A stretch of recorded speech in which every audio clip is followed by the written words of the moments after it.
Shura told him about Bollard. The king turned the picture over again.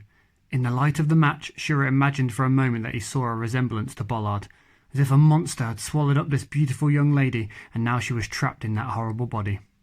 The light burned out. Or at least that's what Shura thought, but in fact a spark had lit in the king's mind. "Read it to me," the king pestered him the next day. "You can't read someone else's letter," Shura insisted. He had stolen a bottle of milk in his hand. The king looked at it with a raised eyebrow and chuckled. Shura blushed. The king looked eagerly at the strange symbols he couldn't decipher. "I don't want to read everything. I just want to know the name, maybe. Perhaps there's an address." "Why? What do you care?" "Never mind, pig," he snapped, hiding away the photograph. "You want me to make you prince of the street?" he asked on another occasion. "This side'll be mine, and that'll be yours. Prince? What do you say?" The next day he was still going on about it. "Who taught you everything? Who showed you the tarmac cauldrons? Who saved you every time you were in trouble, you ungrateful pig?" Shura flinched. The king quickly pulled out the photograph. Shura gave in. "I'll just look at the name, but that's it." "Okay, but take your fat hands off," grumbled the king. "Watch it. Don't get it dirty. You can read it while I hold it." Shura hovered over the card, craning his neck to decipher the writing. He stared hard at the wriggly script.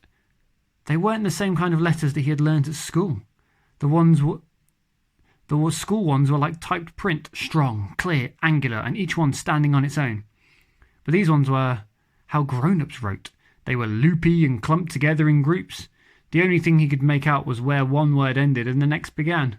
"Well?" The king jabbed Shura in the ribs. In frustration, he exclaimed, "You're supposed to be able to read." He himself began to examine the lines of text. "Look, this looks just like an address." The king pointed a dirty fingernail to two numbers at the bottom, 8 and 4. "It might be the year." "I think it's the house number," the king said confidently. Shura frowned as he stared at the scrawl. There was a pointy capital letter that looked a bit like an M. The circle next to it could surely only be an O. He read out. "Morskaya? Morata?" guessed the king, suggesting the name of streets. "Manege Square?" "You Wally, I said O. Morata and Manege Square are spelled with an A." The king didn't answer. "Moika?" he suggested after a pause. Shura counted the letters after Mo. There were 3 more. "Could be," he confirmed. "Aha!" the king exclaimed, waving his fist triumphantly. "See? I can work it out too. I'm no worse at reading than you." And he whisked away the photograph and tucked it inside his coat. This was strange, Shura realised. When he had wanted to find his aunt, the king had insisted that he'd never heard of the Peter and Paul Fortress, or the zoo, or the Hermitage. And now it turned out that he knew Moika Street, and Moiskaya Street, Morata Street, and Manege Square. But Shura shooed away the unpleasant, niggling feeling.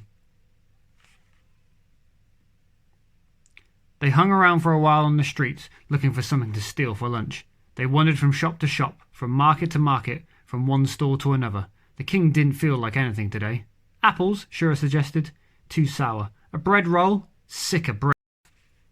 "Ham?" "I fancy fish." "Herrings?" "Then we'll be thirsty later." Stubbornly the king dragged Shura on and on. Then finally he exclaimed, "Hurrah! What?" There weren't any shops at all where they were. They were walking along the River Moika embankment, and the only shop signs were further on. Bathhouse and kerosene. Through the cast iron railing, Shura saw the water splashing. The river's banks howled in granite. Something didn't feel quite right. "There's the house," said the king, pointing a dirty finger. "Number 84. The house was grey, with a touch here and there revealing how it had once been pastel pink. The plaster on the patterned front was chipped and peeling. "Come on," he said, pulling Shura by the sleeve. "Are you crazy?" "Why? You want to go to Bollard?" "Why Bollard?" the king answered with affected indifference. "It's her photograph." "It's not of her." "How do you know?" The king chuckled.